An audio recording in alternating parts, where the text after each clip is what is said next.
Hello, everyone. Welcome to this episode of the Data Binge podcast, the first live podcast of this very happy new year. And we are welcoming Joseph Akoni, product manager at LinkedIn, this episode. Joseph, what is giving you energy today? The weekend is almost here. It's a long weekend. So I would say that is giving me the most energy right now. I'm looking forward to the long weekend. Yeah, me too. Well, I have two very young kids, so the weekday is actually my most calming. I'm actually going to look forward to the weekday this weekend. So I'm going to have them all weekend. Yeah, I can imagine. Yeah. Yeah, I'm really excited about this discussion. I've been waiting for this for a really long time. I've been following you for a while. So before we get started, I'd love to talk a little bit about how we met. So we have some mutual friends and colleagues and mentors in common. So Kendra Crook, she's a coach for the MBA prep program at Management Leadership for Tomorrow, which is a nonprofit that has a portfolio of programs that helps African Americans, Latino Americans, and Native Americans get into the top universities and organizations in the world. And she connected with us and wanted us to talk. So I'd love to give a quick shout out to Kendra and the MLT program, the MBA prep program, and also if I could ask you to talk about your experience in the program. Yeah, honestly, MLT is probably one of the greatest things to ever happen to me, honestly. I met some great people. I wouldn't be where I am right now without MLT. Wouldn't have had a chance to go to Berkeley. Met some great people that I still keep in touch with. We're basically a family, honestly. And honestly, it was just an amazing experience. Got a chance to deep dive into the MBA application process and just get that one-to-one mentorship to really ensure that the applications were up to par and that exceeded expectations. You got a chance to meet tons of folks throughout different schools schools that I didn't attend, but still making connections there because of MLT. So highly recommend MLT to anybody who's interested in getting an MBA. I've also know some folks who are in the undergraduate programs at MLT, so they seem to love them as well. But yeah, Kendra and the MLT program, definitely want to give props to them for what they're doing and changing the lives of many minorities in this country, and making sure that we're able to succeed in our respective fields. I completely second that. And we have a couple folks that are live now. Looks like Kendra's actually watching this live. And one of the special things before we leave this topic is this is how you and I met. You're I consider you a successful person in the world of technology. I've done pretty good too here at Microsoft and continuing to kind of accelerate. And I owe all my success to MLT. It's the opportunities that it afforded us, and it's also these types of opportunities. The fact that I reached out to you, Joseph, and said, "Hey, I'd love to connect. Let's talk about product management. Let's talk about culture. Let's talk about community technology, and let's do it live on LinkedIn." So I think that's really special. So what are you up to today? What have you been doing since Berkeley, since Haas, and what are you doing at LinkedIn today? Yeah, so I am a product manager at LinkedIn, working on the member profile. And so what my team does, we just various sections of the profile, working to improve it to ensure that members can better represent themselves personally, professionally, to give them the best economic opportunity that they can attain, using our platform to just improve their lives, right? So that's at a high level what I do. So worked on various features across the profile. So what I love about my team is that we just help each other out whenever work needs to be done. So it's just working on the member profile to make sure that we can help members best represent themselves, introducing features and different integrations that we can use to really help our members, make the best out of their experience on the platform. I really like how when we first talked, you said member profile, and that's kind of LinkedIn kind of looking at its members. And when I think about LinkedIn, obviously I think about this wonderful platform that I don't think of myself as a member, and I don't even think about how your team is looking at improving the profile for us, but you mentioned increasing economic opportunity, and that's a very interesting topic. So why did you join LinkedIn? What was the ignition that got you over to the team? So I actually attended, they had an MBA kind of I want to say workshop or a kind of a info session on the campus my first semester at Berkeley. I used the platform all the time. I attended it, got a great, vibe from the presentations. We did like a little product management mini workshop in there. And throughout my time at Berkeley, I would connect with folks. I know a few people some of my friends who worked at LinkedIn, got more insight from them. Through MLT, I connected to other people who worked at LinkedIn and got their insight into the company. And I just always heard good things about the culture, about, the work that's being done. I know that, using the platform, I got tons of benefits through the platform. Just, I actually found the job, the product manager job on LinkedIn. Right. So I was literally browsing LinkedIn for product manager jobs, and then I saw the PM position pop up, and that's how I initially applied. And then even when I was at Berkeley, there was one something interesting that happened is that I was working on a project trying to find out someone who did pricing with BART. So BART, for those who don't know, it's the local train that goes up and down around the Bay Area. And I literally just typed in a LinkedIn BART pricing like engineer, and I found somebody like who actually who went to Berkeley. So he responded like immediately.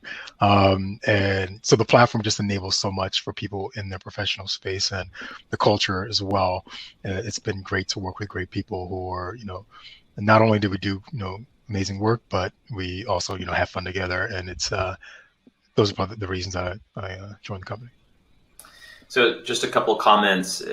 Thank you for that, Joseph. Shirley Artiga, I'm not sure if I'm pronouncing your last name right, says, yes, joining MLT was the best decision I ever made. Much love for our cohort fam, MLT, MBA Prep 2017, with a heart symbol. And Kendra Crook put a hashtag MLT proud. So already getting some love in this early morning discussion today. When I think about product management and just doing a little homework before the discussion today, when you look at the top universities in the world, the Columbias, the Harvards, those types of universities, traditionally you'd see the majority of candidates coming out and going into these traditional roles like management consulting and investment banking.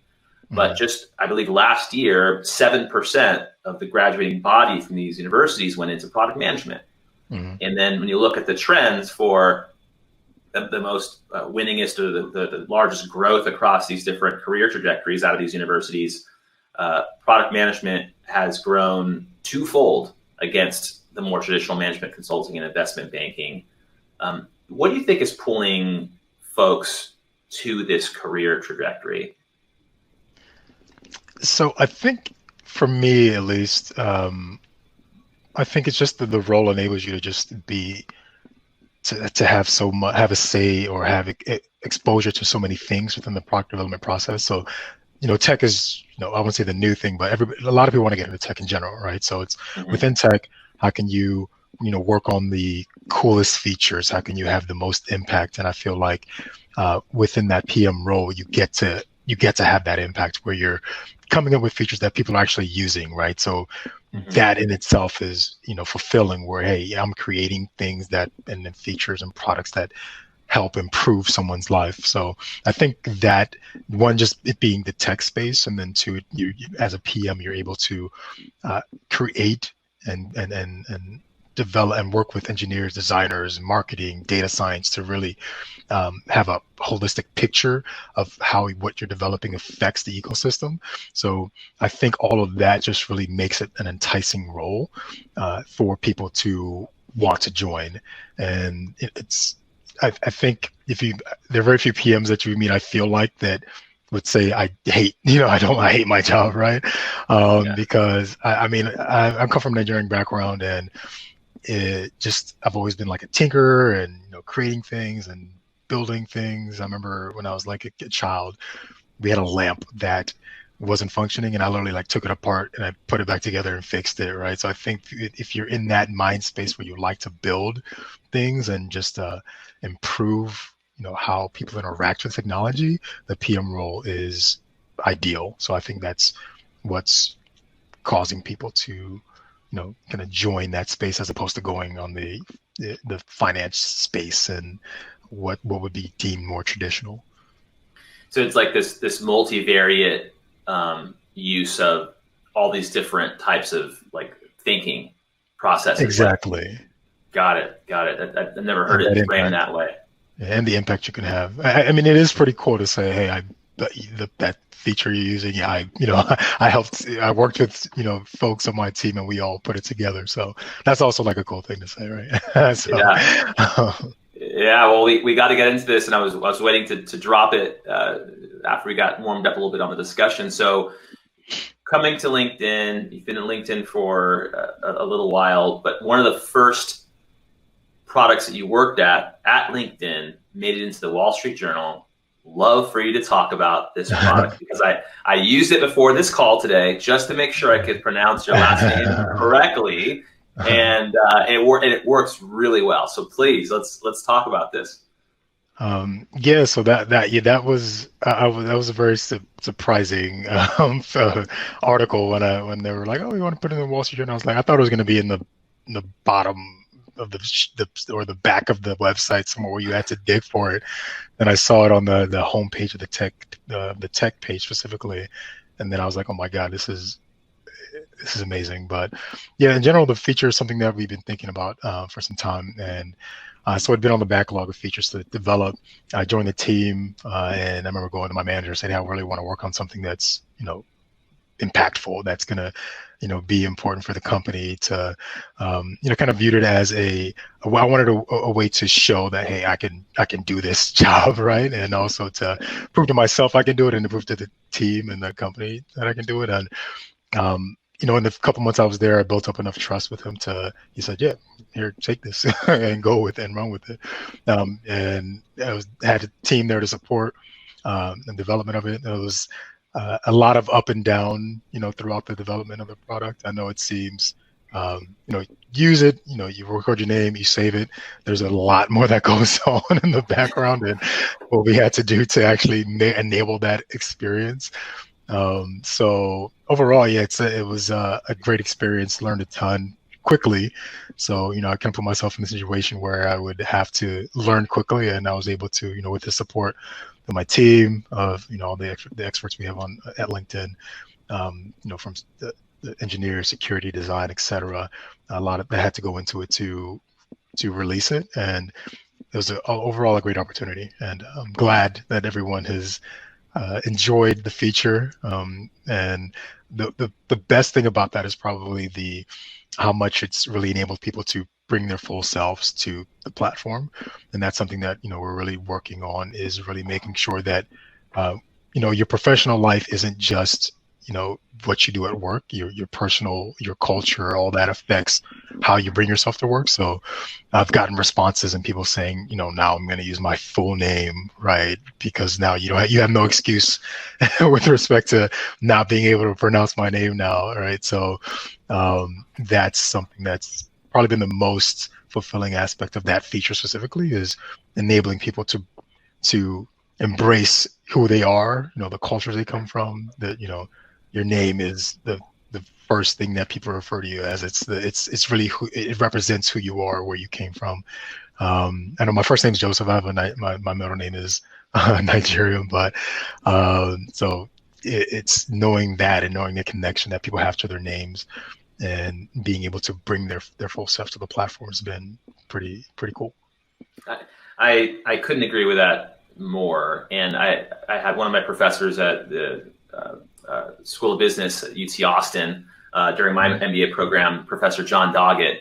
He would always say, when folks would stumble, international students would come in and they would stumble talking, and it would be, it'd be hard to watch someone struggle with the English language. He would stop them and he would ask them to just say what they're going to say in their own native language.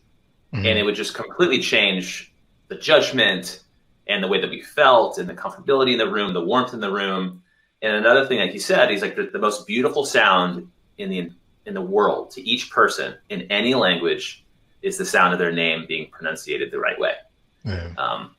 So those were some takeaways I remembered when just looking at the things that you were doing.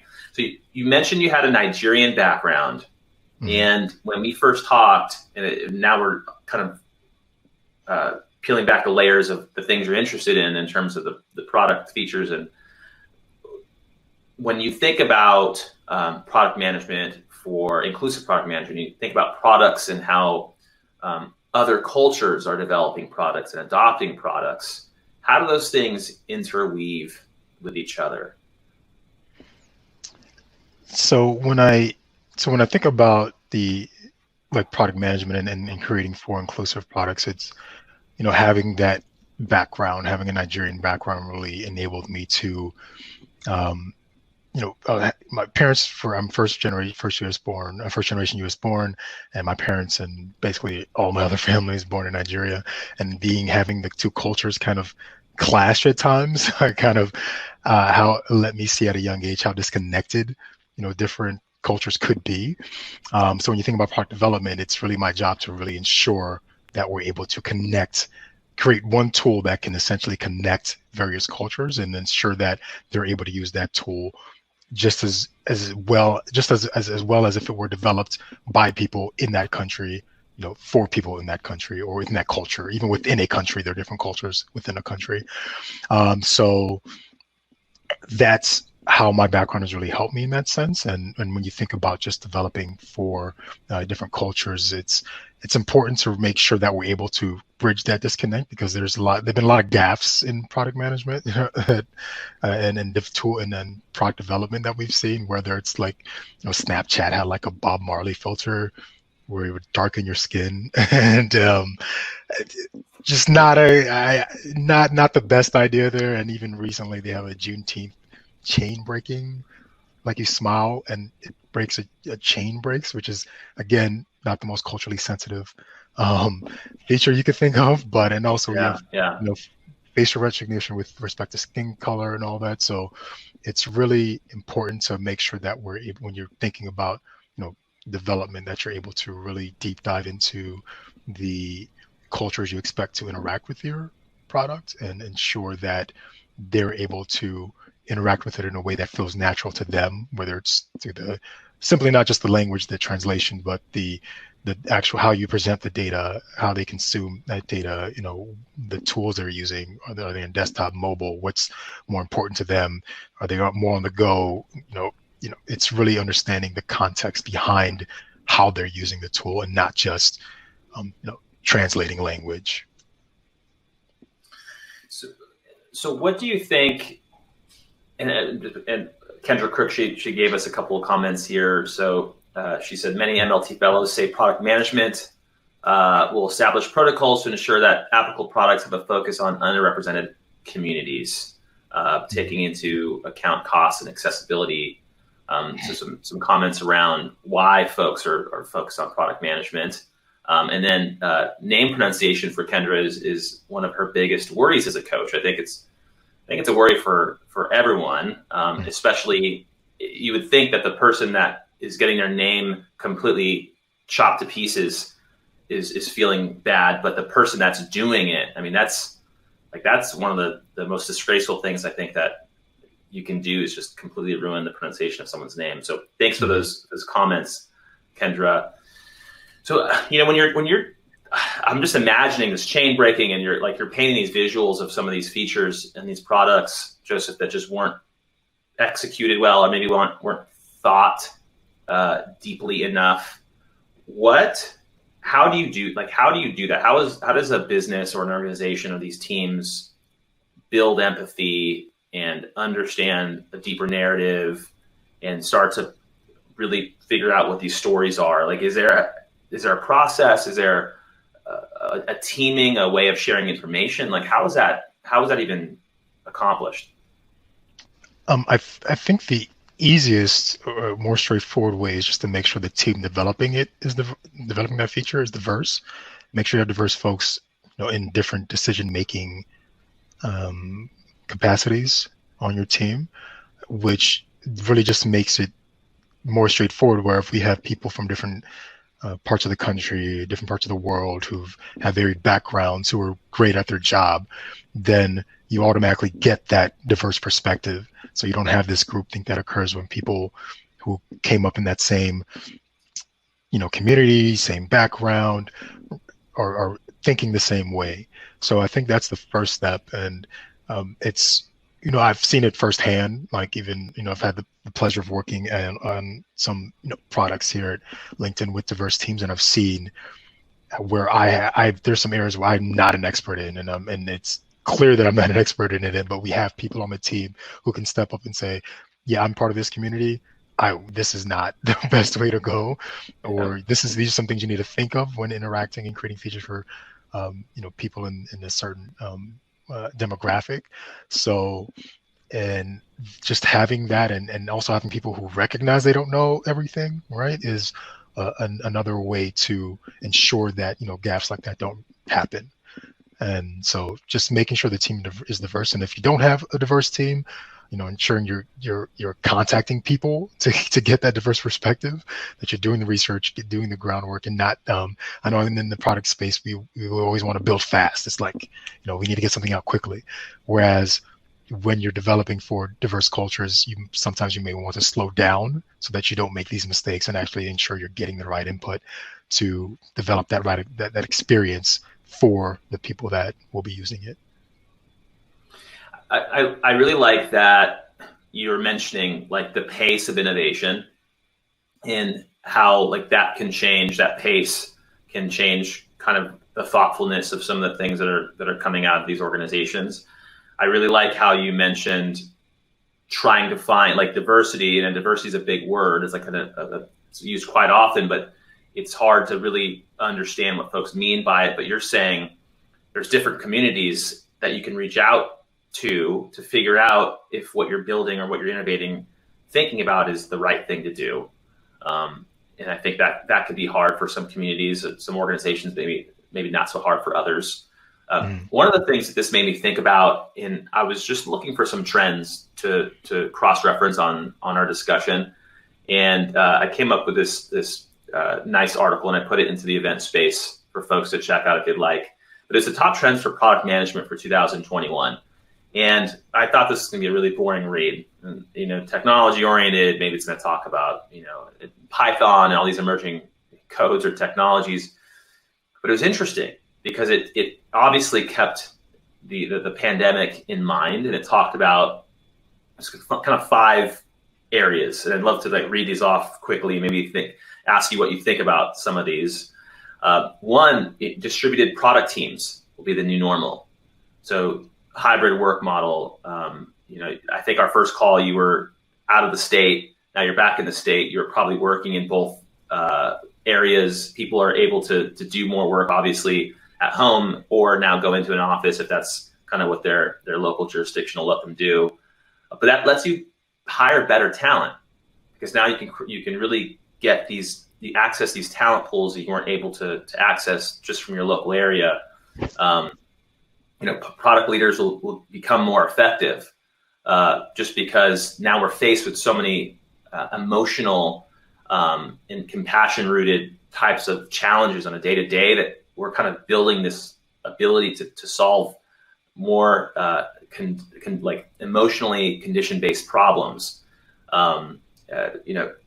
Chaotic times will force product managers to just focus on what really matters, because there's so much going on. It's very easy to get kind of just to lose focus. So apparently 2021, folks are going to get a lot more focused on the technology they're developing. Diversity awareness in action will increase just because of the things that happened last year, the things that are going on now in DC. And then finally, this change in how folks are buying things. Obviously, the Targets of the world, the Walmarts, the Amazon, every single company out there is rethinking their strategies, and it's forcing them to unravel what they've built and to think differently. What do you think this year has in store for changes, and that could even be things that you're seeing around you today? So I think so with respect to like the distributed teams, that's going to be huge. I mean, I don't think we're going back to a place where everyone has to be in the office. I think companies, as you mentioned, are going to be flexible because, if people can get work done from wherever, you might as well let them be the most comfortable that they can be in their environment outside of work. Because, like for instance, California, a lot of people move to California for work. And after the pandemic hit, and, those who were fortunate enough to, still be able to work remotely, and they realize that, hey, I don't actually have to be here. I can go closer to my family, to where I was raised, to be in a more comfortable environment and still be productive at work, where I get the best of both worlds, where I get my personal life to where I want it to be, and then I get my professional life where I want it to be. So I feel like that's going to be big in terms of just the trend of continuing this distributed teams and working from home. And I feel like companies realize that people can still be productive and not be in the office. I mean, there is that human interaction that's great in terms of really, building that camaraderie, physically seeing someone, right, and interacting with them. And I think that, while that is important as well, there are, situations in which, hey, maybe I can just fly back once a quarter and meet with the team, as opposed to, having to live in an area where you may not necessarily want to be. So I feel like distributed teams is going to be huge, because you've seen there's a huge migration of folks out of California after the pandemic hit. Yeah. It's just shown like that, they're here for work, and that was basically it. And now they can be where they want to be, and people living abroad, people just literally just traveling from city to city and still being able to work. So I think that's going to, be huge. And also, it seems as if on the diversity front, like Apple just announced that they're having like a diversity program in Detroit, targeting racial disparity in tech. Google, like last year, announced something similar with HBCUs and connecting with them. It seems as if on the diversity front, companies are now also being more flexible and intentional about reaching out to communities where that don't necessarily have the access to Silicon Valley that we would hope they would have. So on that front, I feel like it's taken a long time, but tech companies are being more intentional about knowing that, hey, just because I didn't go to Stanford doesn't mean I'm not good at. I can't be a good engineer. I can't be a good designer, right? There are people who go to HBCUs, people who go to schools that, like, I went to University of Florida, right? And there's tons of people who I know I went to school with, who I know to this day could be just as good, if not better, than some of the folks who, work at these top tech companies. So just being more intentional about reaching out to diverse communities, I think that seems to be something that tech companies are doing more of, and being more intentional about it. So it's great to see. It's heartening to see that companies are recognizing that I can still get top talent and not have to go to the same schools that I'm recruiting from, and not have the mentality and thinking that if you didn't go to one of these top schools, you're not going to be good, because a lot of the times has to do with either resources, whether, you have to take care of someone and you can't leave. I can't leave, Florida because this is where all my family is, or I don't have the resources to go to pay full price to go to a Harvard, or if I didn't get a scholarship, right, or a Stanford, or even a Berkeley, right? So it seems as if there's an aha moment, an epiphany that's just kind of popped up in the tech space, where it's okay to not to reach out to where people are, and not have this I wouldn't say this mentality where we get so many candidates that we're just going to let them come to us. But then you realize that that's how you don't have diversity, when people aren't even thinking about working at Google because they haven't been exposed to it, because they grew up in the South, or grew up in the Midwest, or grew up in an area where they haven't been exposed to tech. So being just having programs that directly create this pipeline to diverse talent is something that I'm hoping continues, and I'm hoping that more companies latch onto it. Yeah, me too, Joseph. And the thing is, and I think I felt a lot of this too. Before we go there, I wish I was in California for work. I'm actually because that means I could just leave. I'm actually in California for sun and sand, which means I can't leave. So I got to pay the piper. But it seems like it's expensive. Diversity is expensive. It's very easy to just take the cream that rises easiest to the top. That's very cheap. It's very easy. But it's expensive to find outliers. It's expensive to build models that are extremely they're accurate and that they can represent an outcome using larger data sets.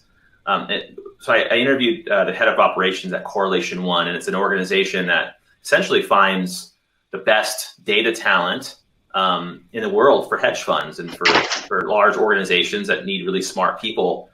And a lot of the themes that they talk about is, instead of going to the Harvards and the Stanfords, et cetera, and kind of taking the top folks from the top of the bell curve in terms of performance, intellectual performance, and hiring them, what you're doing is you're missing out on that very, very, very, very top elite high performer type of individual that may be at a top 100 university.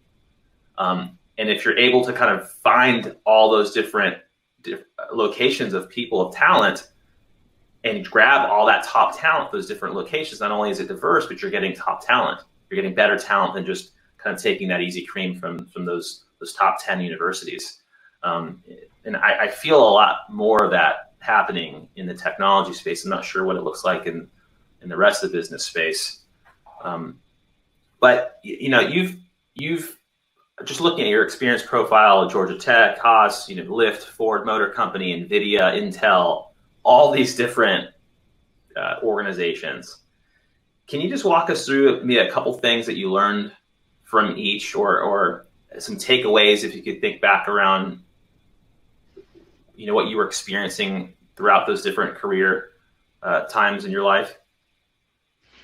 So I guess before I kind of go through that, I wanted to comment on you mentioned it was kind of expensive to kind of redo how these systems have been done in the first place in terms of recruiting.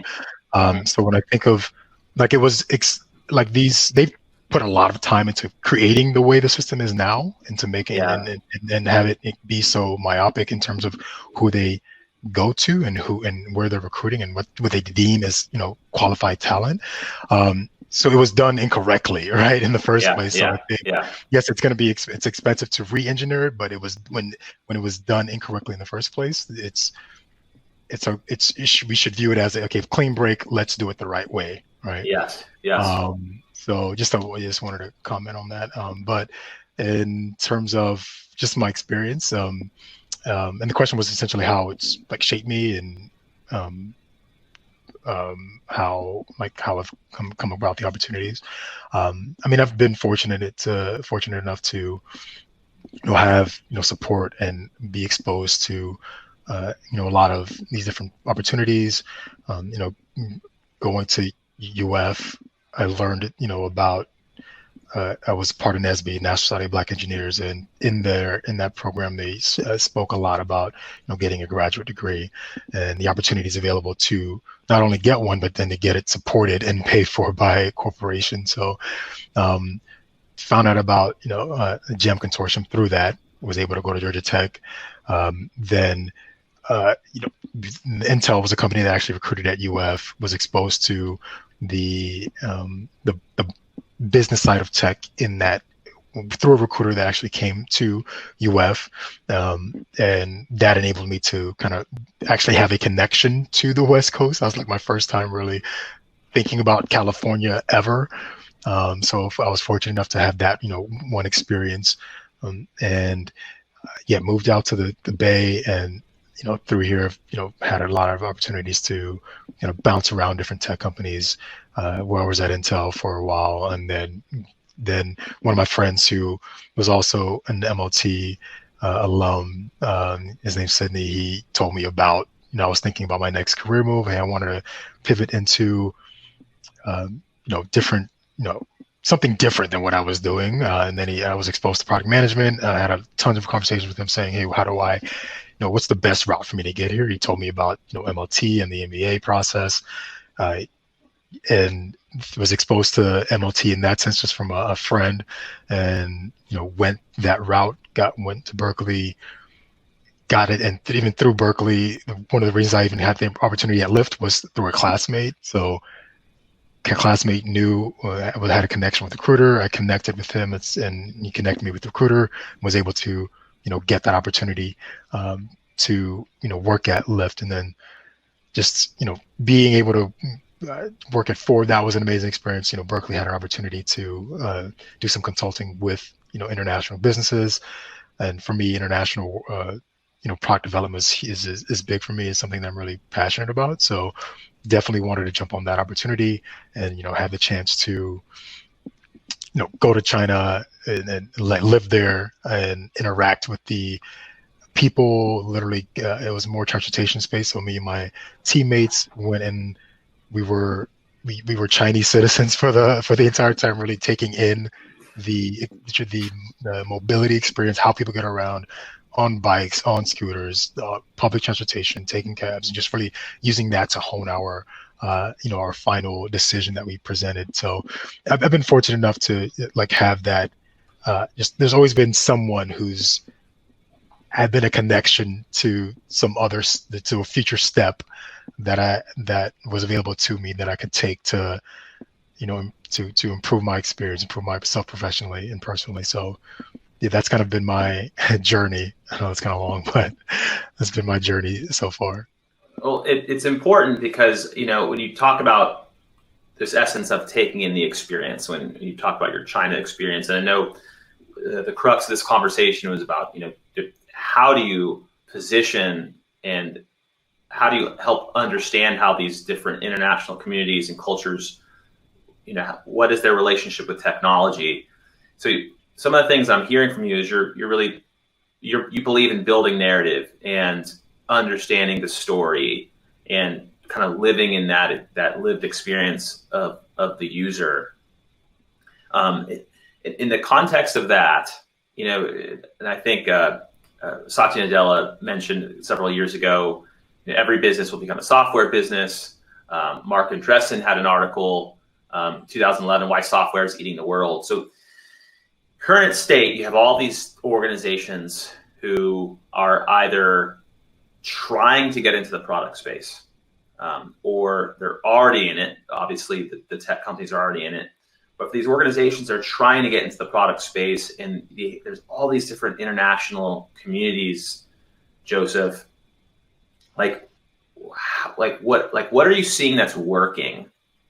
Is it what kind of processes, or from your lens, what are companies doing well that are trying to become product companies, and what aren't they doing well? In terms of just the understanding the international audiences specifically? Yeah, I think understanding building products that will be successful for international audiences or whatever audience, as they kind of move from this monolithic, maybe a hardware type company or a company that has nothing to do with technology, into the technology space. Well, I think it's a large part of just understanding how connected everyone is, and understanding your market is not just where is not limited to where you're developing. So if we're in the US, understanding, hey, there are users in China, in India, in Latin America, in Europe that can actually use this product. It's how do we ensure that when we're building it, that it actually resonates with that market. It's really, I feel like as we've developed as a global economy, we've realized that your product it's really you don't want to limit your market, right? It's really ensuring how can I use this, whatever I'm building, to really connect folks, and depending on your mission, if your mission is to connect individuals and ensure that folks are able to achieve whatever goal they want to achieve, whether that's within their country or across the border, it's understanding that you have to really deep dive into various cultures and how products resonate with them, how do they interact with technology, how do they interact with each other outside of technology, to really deep dive into that, to understand the best way to build your product, to ensure that it gets adopted worldwide. So in general, it's really just understanding how connected everyone is and how connected the globe is, and how the US isn't. You probably have, depending on your product, you could have better adoption outside the US than in the US. So it's really making sure that you're able to kind of break out of your bubble to see the global impact your product could have, and then actually taking the time to do that research to see if that's an opportunity you can take to ensure your product gets adopted globally. But a big part of it is really just deep diving into the different cultures and understanding exactly how your product can be successful in that economy. Well, and that's the essence I'm getting, Joseph, from just talking to you and getting to know you. Your ethos just seems very welcoming and calm and analytical, and you're looking at things and you just taking these from your own words, taking in these experiences and really understanding what some of these users are focused on. And I can see why one of your passion areas is building technology for international cultures. One of the things I wanted to talk about was, I read this article, just came out in The Economist, and it was, when you're thinking about how Americans, just for an example, when we think about technology, we think about really good technology, first thing that comes to mind is Silicon Valley. And no offense to any of the folks that we work for, but first thing that comes to mind is Silicon Valley. But China, for instance, has one of the largest retail bases in the world in terms of consumers. And they have these emerging, this omni-channel idea. So that, you have like a WeChat where you can buy things, you can communicate with people, you can do all these different things in the space of a specific technology capability. Or you have this emerging, social commerce. So you have, digital coupons that are being offered up to consumers to entice them to come into the physical space, but you're meeting them in the digital space. Or you have influencers that are in real time doing live streams about product. And if you watch the product live stream, then you can comment on it, you can make a review, you get a 10% discount. You can then share that with friends. It's this completely different way of engaging with the user. And it's very hard to see that. If I didn't read this article, I would think, Silicon Valley, we're putting the best user experiences out there in the world. It's very hard to see what the rest of the world is doing. Given your interests, do you see technology companies or organizations, do you see teams looking outward into the international community? To kind of looking outward to essentially get ideas on how we could. Yeah. Like it seems they're so siloed. But do you see us looking, like there's a reason that you're concentrating kind of in this passion area? Like how do you get folks to think more like you in terms of, hey, let's be more inclusive, let's capture more of this multi-constituent world?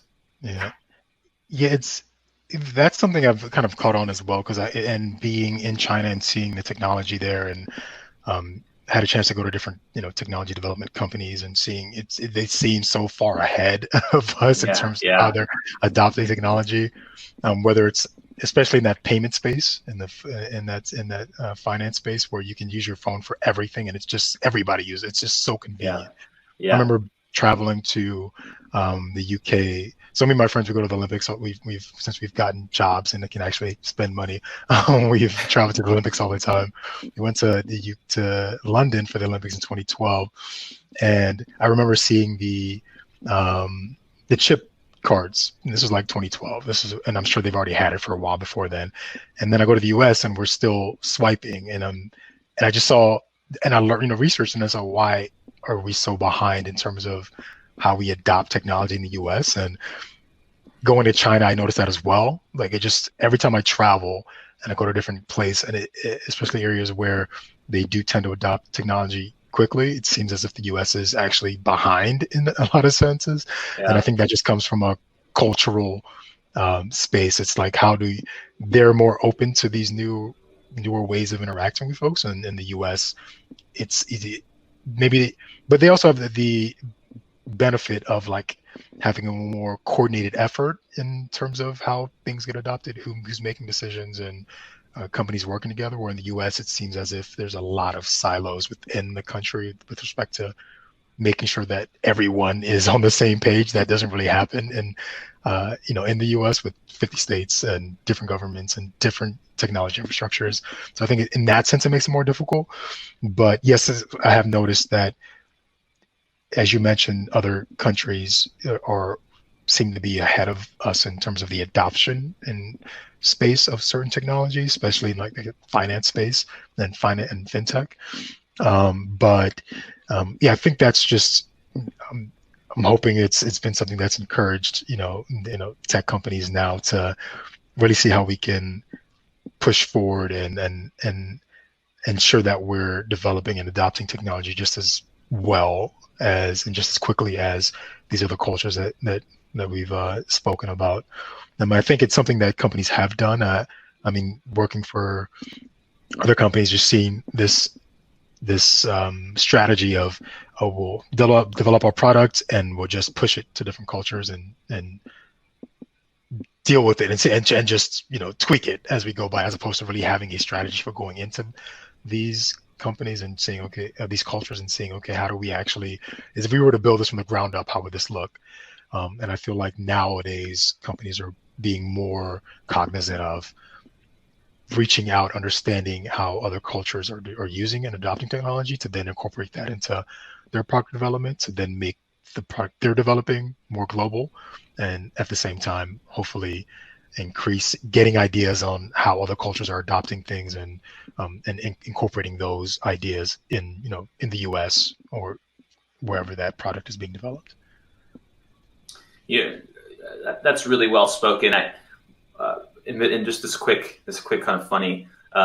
You mentioned going to the Olympics and having a job, being able to afford to go to the Olympics. The average salary for a product manager is $113,000, according to Glassdoor. So apparently, product managers can afford to go to the Olympics and engage in those types of activities. Yeah. So another reason that the field is pulling so many really great, talented folks to it. So we're closing off the last bit of our discussion. What's next for you? Not in terms of obviously where you're working and what you're working on, but what are the spaces that you're continuing to be interested in, and some things that you'd like to start to work on, if you could. Well, so a lot of what I'm doing now is on I would say just maybe giving back, just making sure I'm more into providing insight for others in terms of how they can break into tech. Like I recently started a blog, the P0PM, to really, because when I was trying to get into product management, it was like a black box to me. So really ensuring that I'm able to help those who want to get into tech, that they're able to understand more about the role, specifically the product management role. So that's one thing I'm really trying to focus on, is really when honing my craft to be able to, on a bigger scale, provide insight to folks. So as they go to the site, they can just really understand what the role is, how they can break into it, what to expect when they get in there.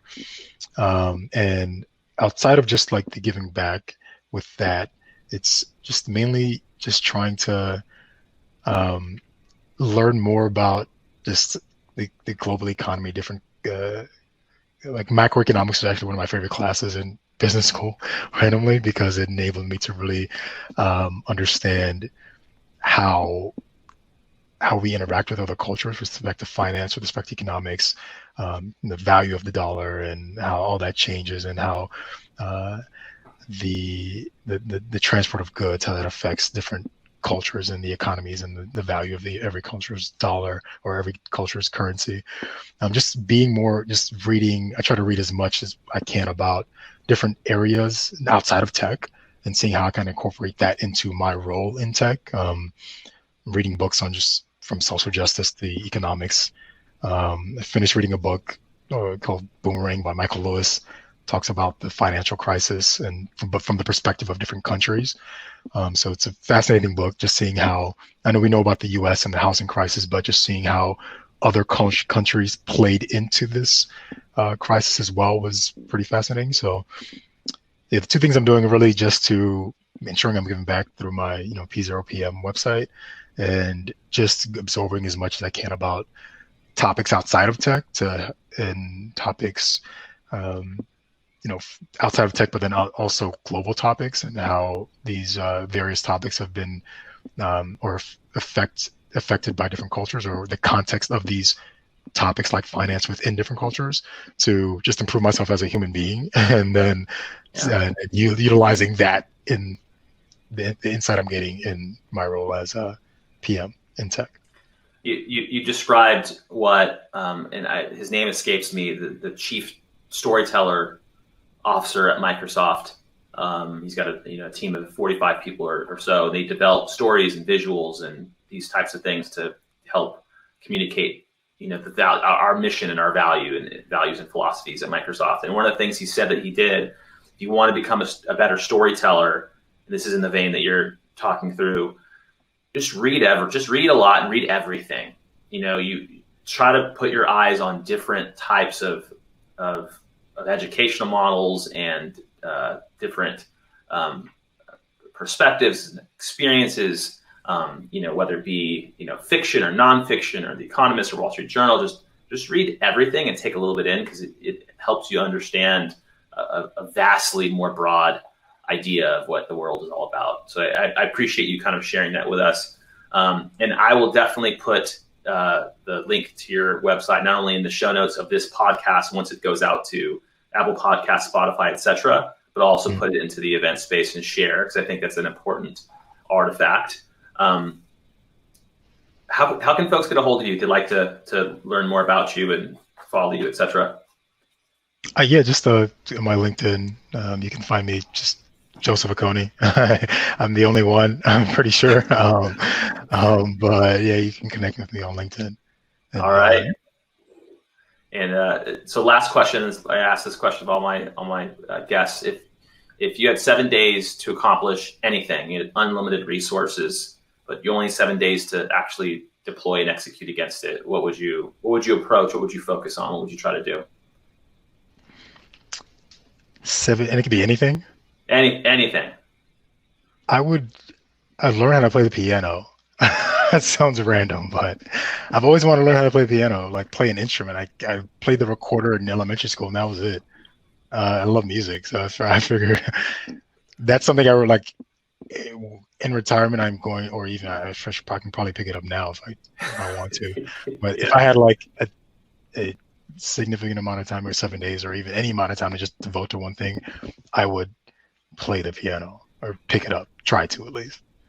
I know it's random, but no, that's awesome. That's a great answer. Well, Joseph, it's been just an absolute pleasure to get to know you and have this conversation in a live ecosystem here on LinkedIn. I think it's a really special conversation that we had, and hopefully it hits the mark with folks that are looking to get into product management, or even organizations that are trying to understand, how do we reach into these different global communities and really think differently about the way that we're organizing our thoughts around product development, product management, and technology innovation. So for folks that would like to listen to the actual recording, you can go ahead and follow and subscribe to the Data Binge podcast and your favorite place to stream podcasts.